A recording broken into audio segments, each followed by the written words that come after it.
Hi everyone, anything happening? Sorry we're late. We had the small matter of a takeover story to deal with, so we just thought Chris did.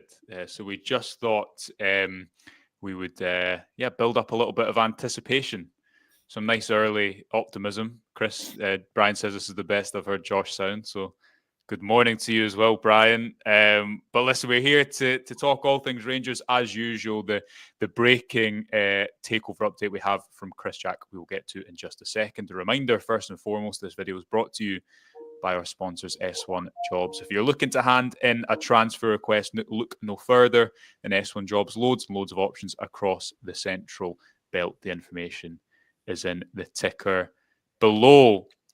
Right, Chris, put everyone out their misery. You can read a full update, exclusive update, as to the latest on the Rangers takeover led by 49ers Enterprise on the Rangers review. But Chris, if people have not clicked on that link in the 6 or 7 minutes we were slightly late, bring us up to speed with the latest. They have had plenty of time to be clicking on it. They've had plenty of time to digest the news that we have that we've got on the site this morning. An update on the deal and an update on the timescale. Everything very much on schedule and going to plan in terms of this takeover deal, and it looks like it will be completed by the end of May. The first bits of the paperwork have changed hands, and there's still more to be done, obviously. And given the complexity of this deal, the number of people involved, number of parties involved, and certainly the money that's involved, it's obvious this is going to take some time. But that process is being worked through, and it sounds very positive. Say a source close to it telling me last night that the end of May is the expected timeline for completion. So hopefully that gives the fans a bit of insight into where we are and where we're heading with this one. Yeah, end of May is not far away at all. I mean, we'll get to the news that we also had on the website last night, Chris, about this bank loan that Rangers had lodged to Company's House. From your point of view, from your understanding, is that kind of separate thing entirely to the takeover, which is obviously, as you've just talked about there, going along in the background. You can put people's minds at ease that we can talk about the maybe the independent concerns of that decision for or against, but that's not in your mind or from your understanding something that should be any form of obstacle late in the deal. No, it's not. Yes, they are linked, but so many issues at Rangers are forever interlinked. Nothing happens without something else happening somewhere. So it is kind of linked as far as we understand it, but not in a bad sense. It's not a case of this has happened because there's any doubt over the takeover. And the takeover is, as outlined there, the takeover is progressing. The takeover is very much on track, and as I've said, should be done within the next couple of months. The loan last night, the paperwork that was filed at Company's House, you had the story on the website regarding that.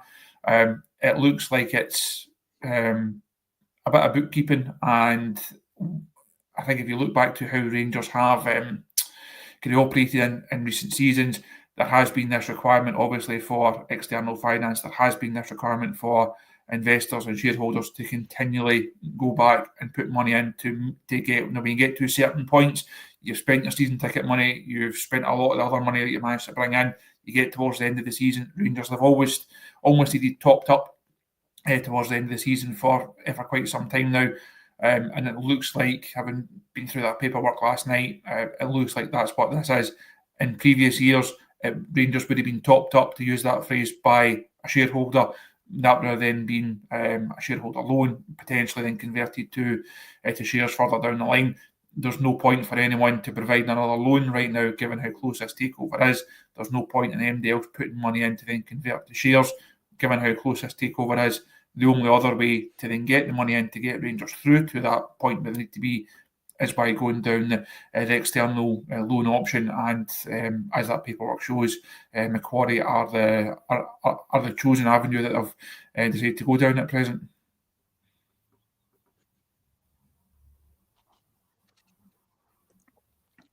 Yeah.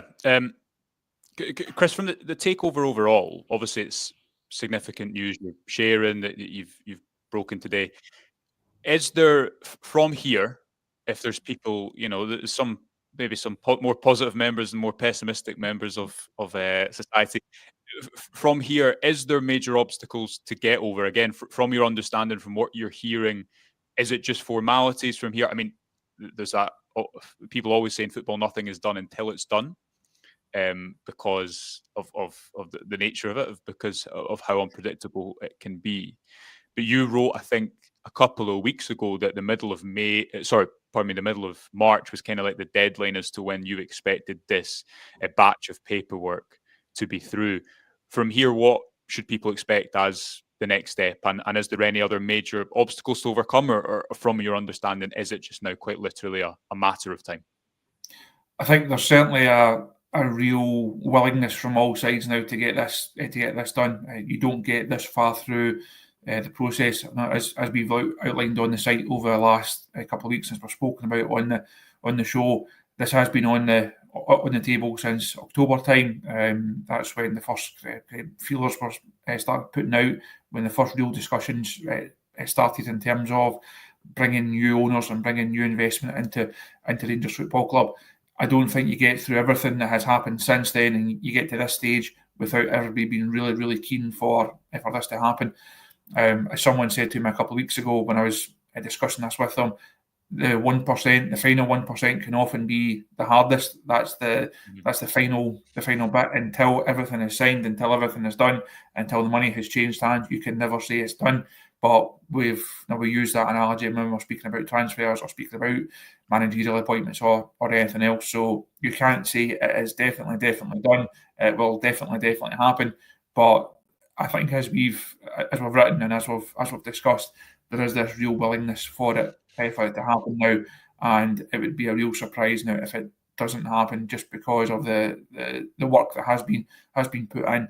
There is a realisation that this is the best thing now for Rangers. It's the best thing to take the club forward. The fans are obviously right behind it because it gives them something to look forward to in the prospect of fresh investment, fresh players on the pitch, obviously a new manager. So there's a lot on the table. There's a lot of moving parts in it, but it does feel like we're getting towards a point where there will be some good news for Rangers fans, as we've outlined this morning, by the end of May.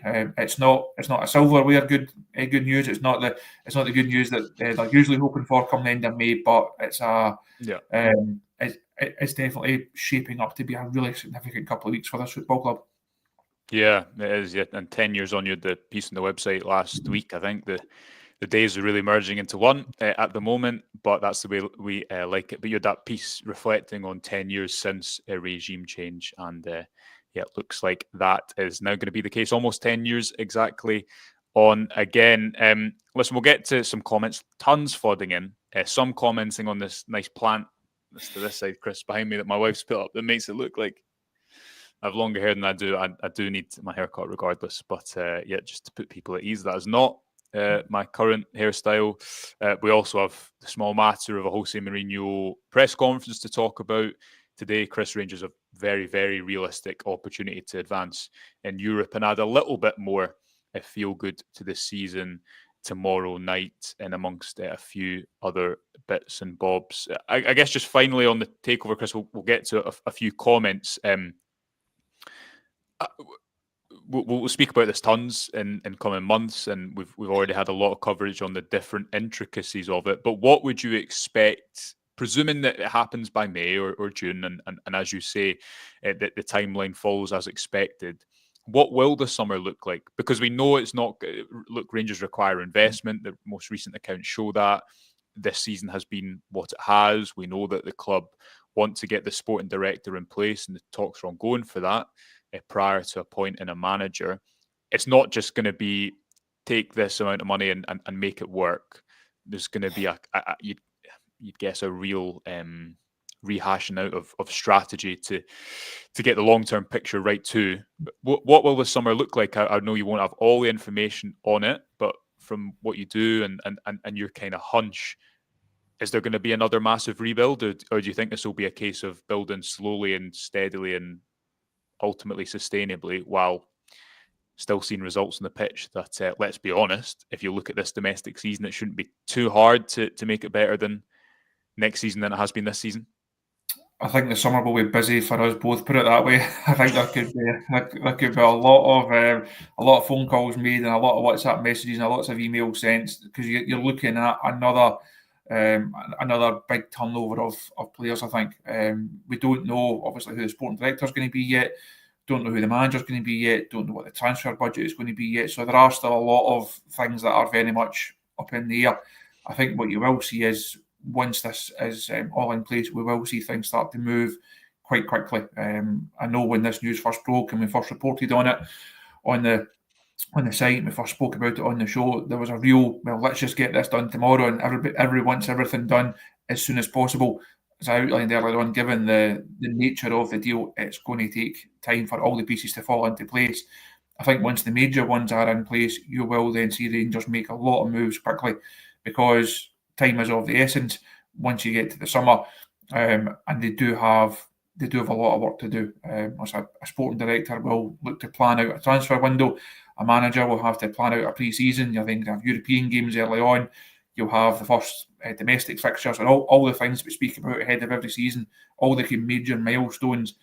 They will be the same milestones that have to be hit and have to be overcome next season, but they will be attacked and they will be approached with a very different background at Rangers. I don't think you'll see them come in and say there's X number of millions, just go and spend it all in once and go and be daft like a kid in a sweet shop. That's, for me, that's not the way that they should do it, and I don't think that's the way they will do it. You mentioned a sustainability there. You can only do so much given the overall financials at Rangers right now. Made the point before, look at the Newcastle example of having very, very rich owners but being hamstrung to an extent in the transfer market. It's not a case of you can just go and spend what you like. You have to do it properly. And I think if you look at the way that they have operated at Leeds and the American investment vehicles in general, I think you'll see them try and do it properly. If you like, it will be steady, but they will know that there will be this expectation, there will be this demand from the Rangers fans. They want to be competitive next season. They want to be winning things next season. So I think they'll have to try and strike that balance. And I think as we've outlined over the last couple of weeks, if they have the right people in the right places and they then make the right decisions, Rangers can evolve and grow and improve quite significantly, but quite steadily as well. It doesn't have to be you go from there to there in one big move. If you do it properly, do it in the right manner with the right people, the right investment at the right time. So there is so much room for improvement, both on and off the field at Ibrox right now, and I think that's how they will approach it. It's not going to be one big splurge and try and win they're going to try and win the league. This consortium of Parag Marat and Andrew Kavanagh, they have been chosen, if you like, by the shareholders because they believe they are right for the long-term sustainability and success of the football club, not just to go and win a title at the first time of asking. Yeah, and I guess there's also the fact, Chris, that this deal is happening from a business point of view too, right? And Rangers are a club who clearly to the consortium represent value. Now you can talk, and we should talk at some stage about, okay, there's always a concern about takeovers of football clubs. There always should be that natural healthy tension of optimism and what could the risks be. But from what we know, the takeover is also come to pass because this group have looked at the club and said, you know what, this can be run better. More money can be extracted from it. Yes, absolutely. But for what is being put in at the moment, it's not as if Rangers haven't spent any money in recent years. The consistent issue is how do you spend it? So, interesting times. Listen, let's get to some comments. Welcome to George, who's a new member. And thanks to Neil, who's gifted one membership. Derek would be very happy if he saw that. Neely's down in Bristol, I think, today after Bolton's game there last night. So I presume he'll be Nah, I won't be watching Willie.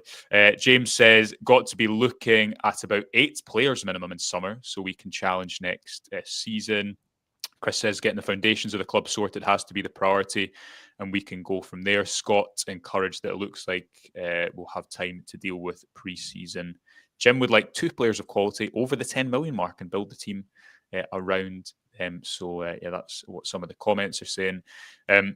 Chris, we'll touch on some more off-pitch stuff maybe before we close, but let's look ahead to the huge game that Rangers have tomorrow. Press conference day today. Barrie Ferguson speaking at about 2 o'clock, I believe, and Jose Mourinho slightly later. Fenerbahce. Are they training at Ibrox, Chris? I think ahead of the game tomorrow, Fenerbahce.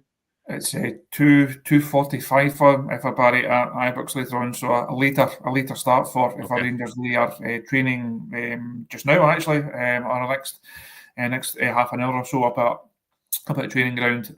So Barrie is 2:45, and Fenerbahce, the press conference is a 5:30 start, and they will then train at 6 o'clock. The media will get access to that first 15 minutes, as is customary now for games of this nature. So really interested to see how both managers actually handle the press conference. They had a wee there's a bit of a love affair going on in Istanbul last week. Now Barrie spoke very fondly of Jose, and Jose spoke very fondly of Barrie. Really interested to see how they both approach it. But of course, it's what they do on the training ground and on the touchline that's really going to make a difference tomorrow. Rangers perfectly placed in this tie, but I think, as Barrie mentioned repeatedly in his post-match interviews last week, as a number of the players mentioned, this tie is not over. It's only half-time. All the usual caveats and cliches apply, but that's only because, or certainly a factor in that is because it's Jose Mourinho and it's Fenerbahce. Rangers can't take anything for granted, but they put themselves in a wonderful position to go and try and qualify for the last 8. Yeah. How do you think you approach it, Chris? Because we put out on kind of across socials and WhatsApp yesterday. Do you go for the early goal, as Rangers have tended to do in European games? Use the crowd, use the obvious home advantage that they have. They play really well at Ibrox in Europe. Do you go and attack and be aggressive, or do you set off? And the reason I ask that is because Mourinho's teams, I think, typically, especially now, maybe are a little bit better when they're being the ones who are counter-attacking, playing into space. That's what we saw Rangers do. In theory, you've got a 3-1 lead, so you want to protect it. You want to do what worked last time, and the conditions are there to make it work because you've got a 2-goal advantage to then go and attack. It's Fenerbahce who need to score.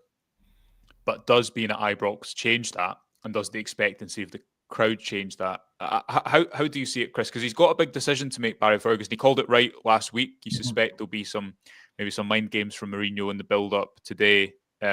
What's your gut instinct as to what he will do? And what would you do? Would you go for it early, or would you kind of set off and model the approach that we did see last week in Istanbul? I think that's probably the hardest question that Andy will be asked over the course of the day, because there's so many different ways that Barrie could go. I think it would be the same as last week, just because it worked so well. He obviously spoke a bit about that after the game, in terms of only having an hour or so to actually put that into action. I thought he got his plan right. I thought the players executed it really well. They played through Fenerbahce time after time, created a number of chances, even outside the 2 goals that were disallowed by the finest of margins. It was no smash and grab for Rangers last week. They were really accomplished, really impressive in that match.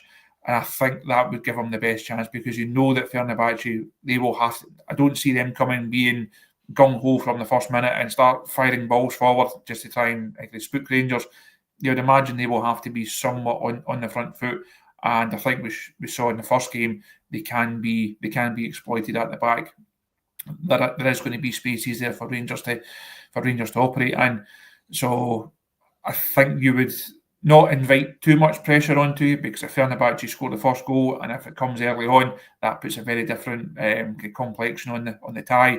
Perhaps changes the atmosphere around about Ibrox as well. So I don't think it'll be a case of we'll just try and sit in and defend. I think you can afford to try and soak up a wee bit of the pressure and then try and catch them at the right times and in the right ways. Like we spoke a lot last week about Dessers being so impressive, Czerny being so impressive. You're looking to them again to be the potential game changers and match winners. So I wouldn't be surprised if it's fairly similar. Also, we'll get an injury update later on. And if you can have Suter and Balogun as your two recognised centre halves, don't have any fears over James Tavernier playing as one of the three again. There's not really that many changes that I would make. So I think that squad and those players, they should be so high in confidence after last Thursday, and they must really fancy their chances. Yeah, Michael saying we seem to play better when the other team has more of the ball and we are countering. Thomas thinks Barrie will go with the same template that Walter taught him. John, Rangers need to score. Fenerbahce will score 2.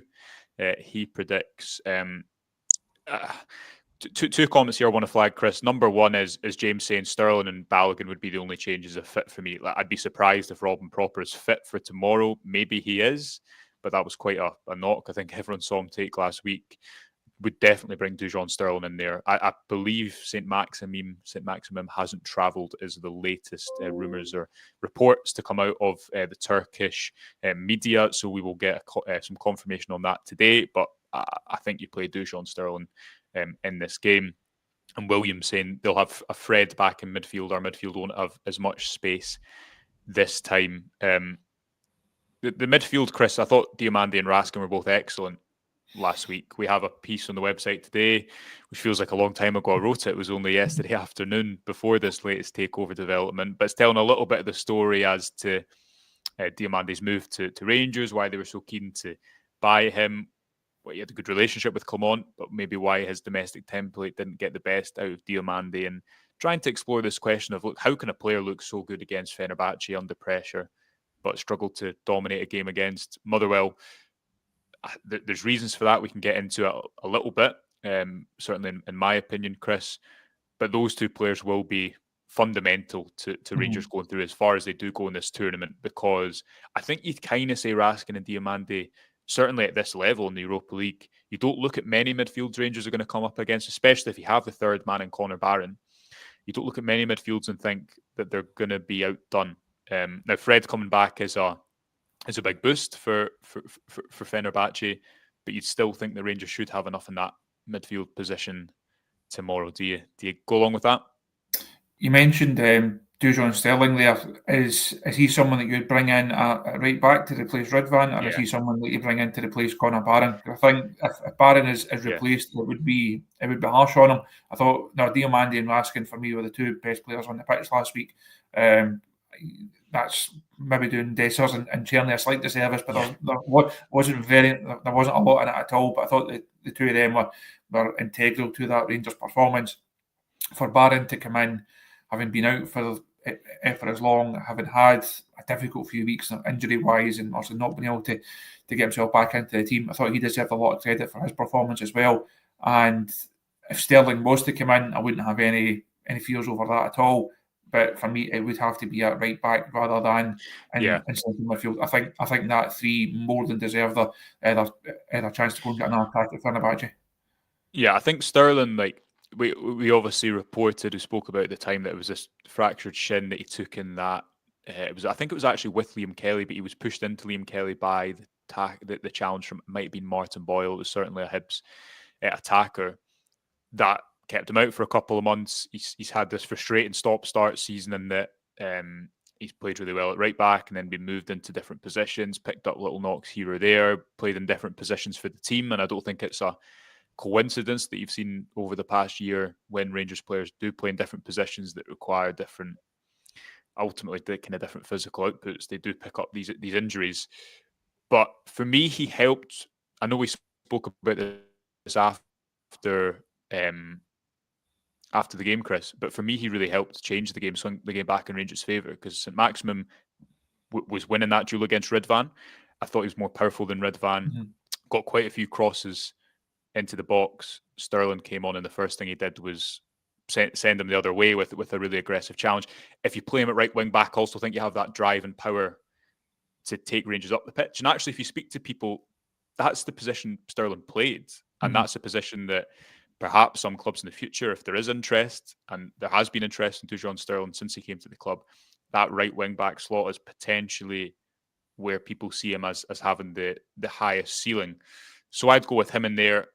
And to throw it back to you, Chris, Connor Barron has to play, doesn't he? Because he'd not played in a while. This is the type of game that suits him, requires energy. And I actually think Cherney, you'll see better performances from Cherney if you've got someone like Sterling and Barron next to him who can maybe make up for the kind of, I don't know, speed and strength that Cherney doesn't always have. And I know he does when he's running through on goal. So what are we saying then? 2 changes, Sterling, and you've got to play Leon Balogun, don't you? I mean, he won, I think, 100% of his aerial duels last week, which is pretty good. So is that the only changes we're making? 2 coming in? Anyone else? I think that's it. I don't think there's no one else jumping out and saying I deserve a start.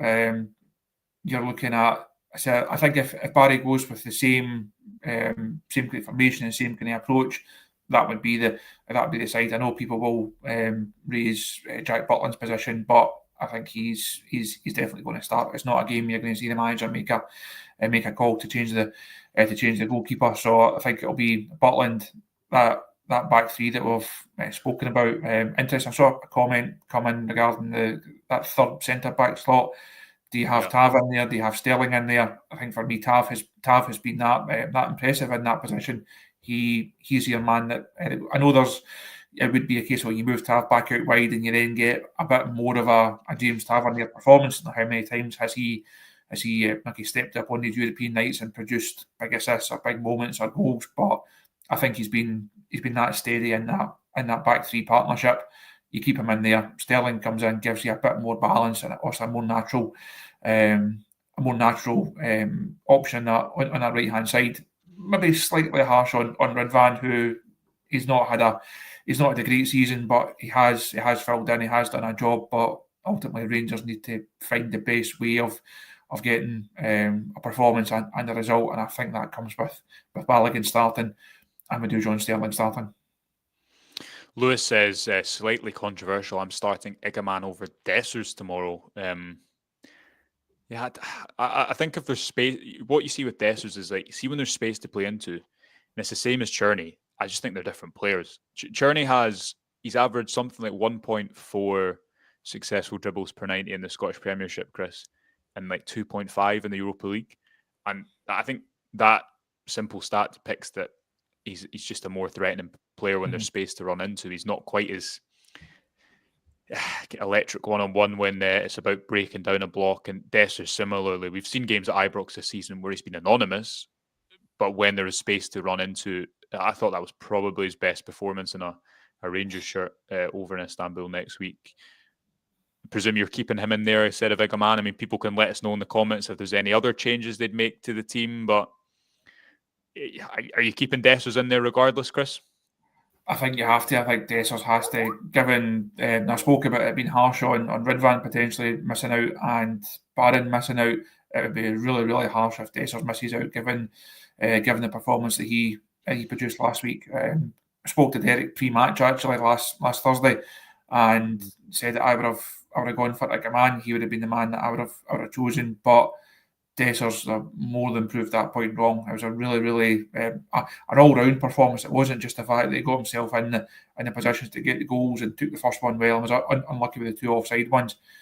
It was the way that he occupied the Fenerbahce defence. He won his fair share of aerial duels, covered a lot of ground. He pressed well, really led the line from the front, and a manner that we don't always see from him.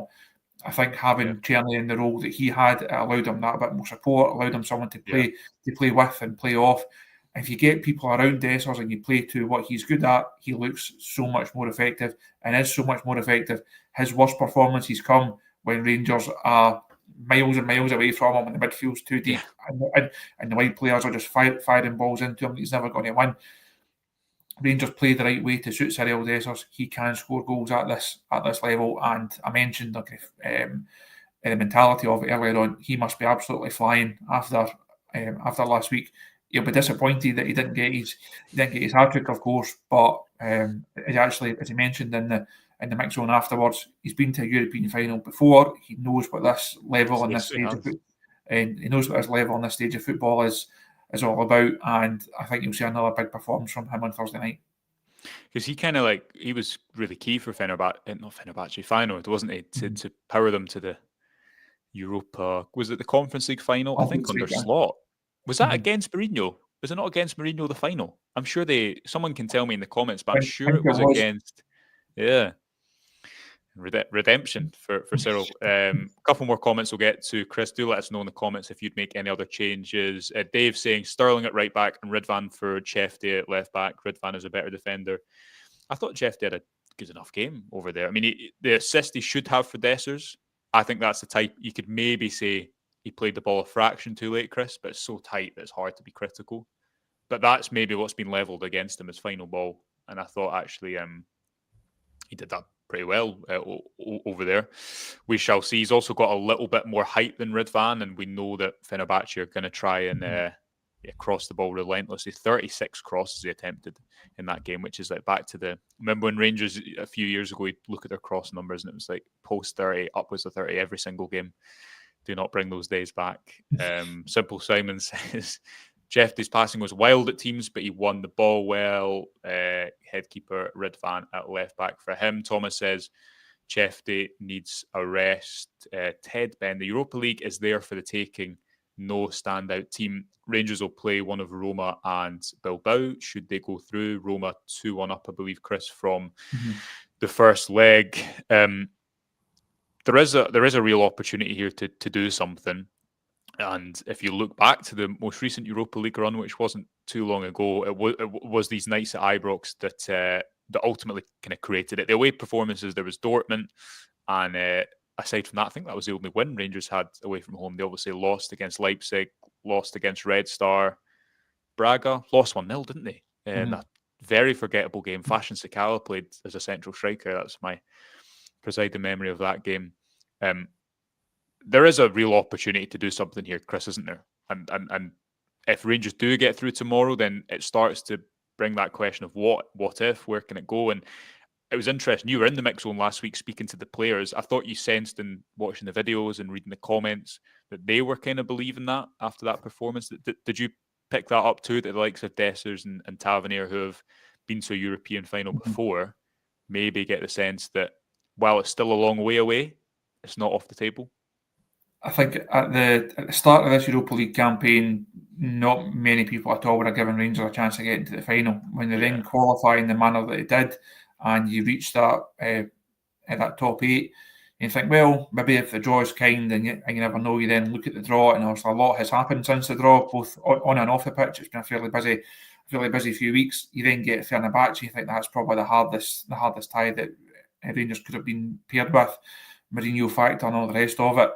You think it's probably not going to happen. But I think after last Thursday night, there has been this people thinking, well, why not? Now, you can't say it's a guaranteed. You can't say Rangers are sure things. But if they can finish the job on Thursday, when you get to the quarter-final stage, you have to fancy your chances. Now, you're only a couple of games, a couple of ties away from getting to the final, and we know how tight the margins can be in finals. I think if Rangers were to get there, it would be a remarkable achievement. And I think you look at where they are, where the squad is, where the club is. It's hard to say Rangers are in a great place right now. It's been a really poor domestic season. Obviously, a change of manager, squad's not in a great place. But sometimes momentum just builds, and sometimes a feel-good factor can just build. Certainly, that's been the case in European campaigns previously. And you couldn't completely rule it out. You could not say, if Rangers were to get through on Thursday night, you could not say there's absolutely no chance, because at that stage now, Roma or Bilbao again can be very, very difficult opponents for Rangers to get by. But now that Seville run should inspire them, should give them all the memories and all the motivation needed to show that it can be done and anything is possible. But I think as I touched on earlier on, you get this one win first, and then people can maybe start get daring to dream, because this one is far from over. Yeah, no, it is absolutely far from over. Right, we'll speaking of over, we will leave it there. We'll be back at some point after the press conference, Barry Ferguson's press conference at 2:45. Chris said Mourinho later on too. Stay with us throughout the day for all the latest from press conferences. Until then.